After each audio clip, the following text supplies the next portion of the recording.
there, it's Christy with the Chirpy YouTube channel. Today I'm here to talk to you about play. I want to define what it is. What is play? Why would we maybe want our kids to improve in the area of play skills? The first thing we have to know about play is that it is intrinsically motivated.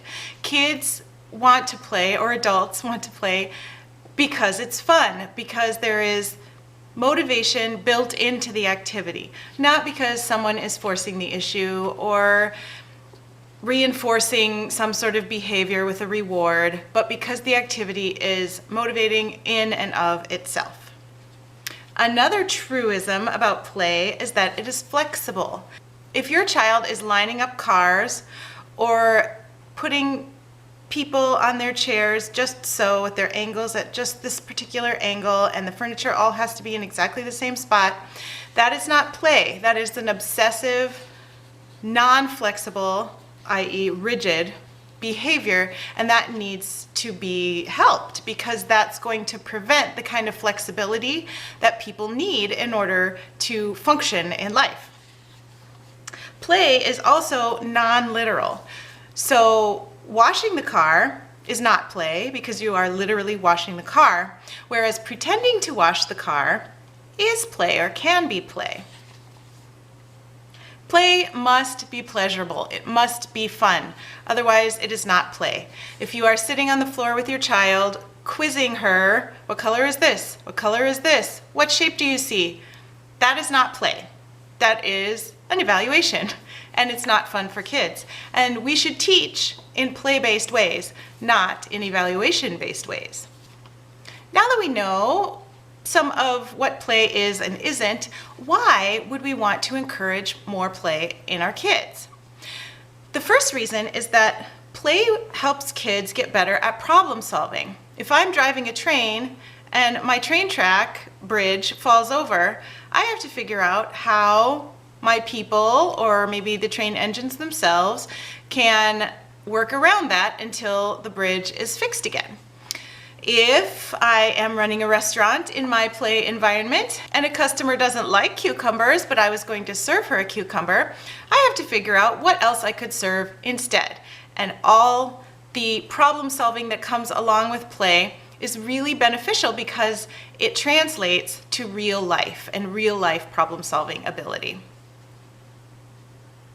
Another opportunity that comes through play, and really not in very many other ways, is trying on different roles. I can be the train conductor when I'm playing trains, or I can be the train engine himself.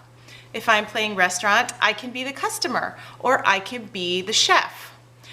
There are lots of different roles in all of these play scenarios, and our kids get to try them on.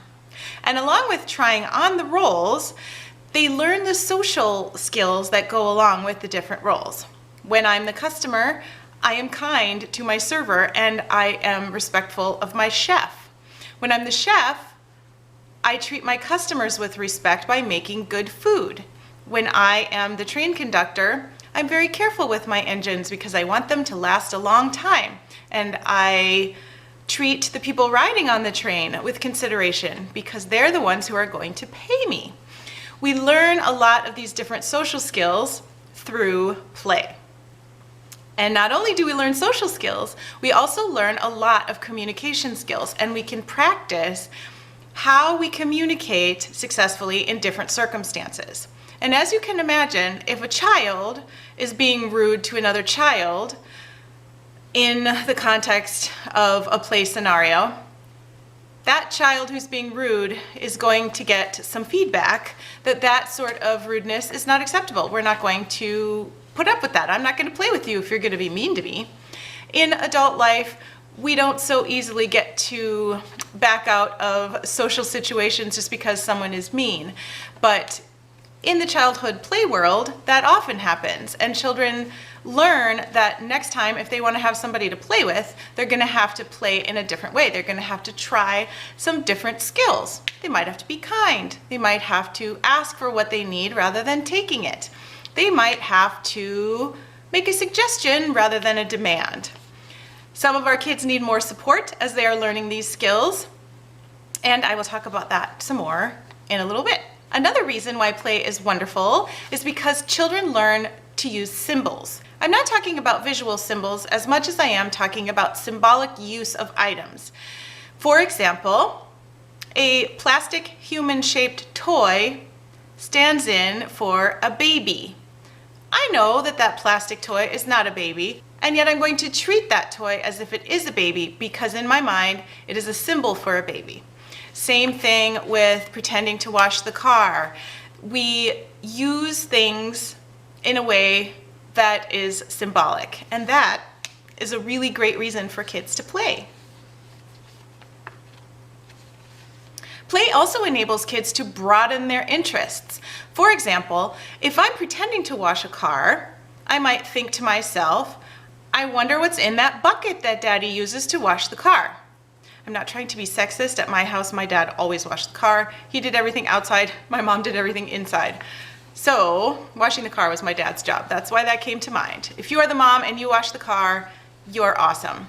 If the kid's wondering, what is in the bucket that Dad or Mom uses to wash the car, he might be more interested in looking next time that Dad washes the car. He might go out and ask, what's in the bucket? I need to know because I'm going to play washing the car later, and I need to know, am I just putting water in there?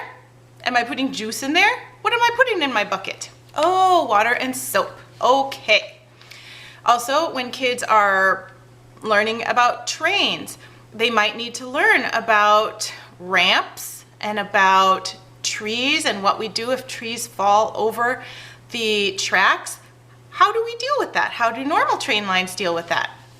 We can easily translate a child's play interests into a wider interest in the world in general. We can start researching different issues, we can experience different issues, maybe we can ride on a train if that's something the kid is really interested in. We can teach all sorts of skills and information through the things that our children love to do during play. It's very effective that way. In this area of thematic learning, I also want to talk about vocabulary and the social environment that goes along with each particular area of play. When we're playing jungle, we know that there are going to be a lot of wild animals and maybe an ecologist who is paying attention to the animals and recording all of their behavior. If we're looking at an ocean unit, we're going to talk about all the animals that live under the ocean, and perhaps we're going to have a diver who goes down to videotape all of those animals. There will be different vocabulary in each play scenario, and we want to take advantage of that variety of different thematic areas. So if your child plays undersea diving a lot, then get lots of books about undersea animals, get lots of toys that have to do with undersea animals. Use your child's play interests to teach all of those things that will be helpful to her later on in life. Or maybe you can't see how they will be helpful, but your child is interested in that. We want to harness our child's interest to pull them into the world of social engagement and increasing language ability. And of course, play is pretty much the one activity where children can pull all sorts of different skills together and use them all at one time. The communication skills, the social skills, the vocabulary, the emotional regulation. I have to stay calm if I want to keep playing. All of these things are wrapped up in the one activity of play. And that makes it wonderful and very effective for learning. Of course, now that we've talked about all the benefits of play, we have to talk a little bit about problems in development that might show up as difficulties with play. And the first one is rigidity. I talked earlier about kids needing to be flexible when it comes to play. And this is more important than anyone ever realizes. Our kids are like a tree. A tree that never receives any wind is not going to develop the root structure to withstand any wind. And the first storm that comes is going to blow the tree right over. Our kids are the same way. If they don't learn how to be flexible at an early age, they will become hyper rigid as they age, and they will be unable to maintain their equilibrium. They will be unable to stay calm if anything happens that ruffles their feathers even the slightest. That's not healthy, and that's not going to enable them to have good social skills, to have good language skills, to engage with the world in a meaningful way. We need them to be able to be flexible. Another example of this might be a child repeating the same phrases over and over and over in a play scenario, but maybe even the phrases aren't applicable to that scenario, or maybe they're just the same every time, exactly the same words and phrases. That is not play because it's not flexible. Similarly, a child might reenact with his own equipment or his own toys a situation from Thomas the Tank Engine or some other highly preferred video or cartoon or TV show, whatever the case may be. Some of our kids who don't know how to play flexibly, how to play creatively and imaginatively yet, will reenact scenes that they have seen occur, whether it's some other child's play or whether it's play that they have seen on TV or in a movie. That also is not play because it's not creative and it's not flexible. And that also is a situation where you want to get a professional involved.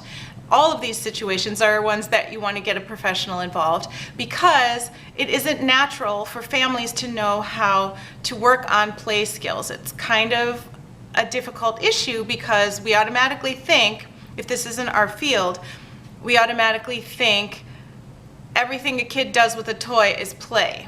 And so we need a little bit of extra training in this area to be able to intervene successfully and get kids moving forward again. Our goal at all times is going to be to move kids forward toward interactive, independent play. Play that is fun, play that is creative, play that brings them joy and helps them learn new skills at the same time, even though they're learning sneakily because they don't know that they're learning because they're having too much fun. If your child is having difficulty in any area, once again, I want to recommend that you get a professional involved. I prefer speech-language pathologists because I am one, and because I've seen the most success with kids, especially kids who are still really early in developing, so very young children. I've seen the best results from kids who really early get hooked up with a good speech pathologist and work in that play-based model that I was talking about. So when you're looking for a speech-language pathologist, look for one who is play-based, who's going to sit on the floor and play with your child and teach your child how to do that. You can also look for play groups for slightly older kids. I've seen success with having a number of children, all of whom have play difficulties, with a speech-language pathologist there, fostering the interactions that need to happen for successful social interaction during play. This helps the kids because they have a coach there who's saying, hey, it looks like so-and-so wants to play space aliens. I think you love those space aliens. Maybe we should do something. What do you think we should do? And we coach the kids how to interact with other kids. We're able to step in when we notice a skill is missing, and we're able to stay out when the kids are interacting well. I hope this video was helpful to you today. Of course, leave me questions down below, and I will leave a link for you to find a speech-language pathologist in your area, at least in the United States. I don't have those sorts of connections in other countries, but if you do, feel free to leave those links down below as well. I'm sure that would be helpful to other viewers who are not in the United States. I'll see you in my next video. Bye.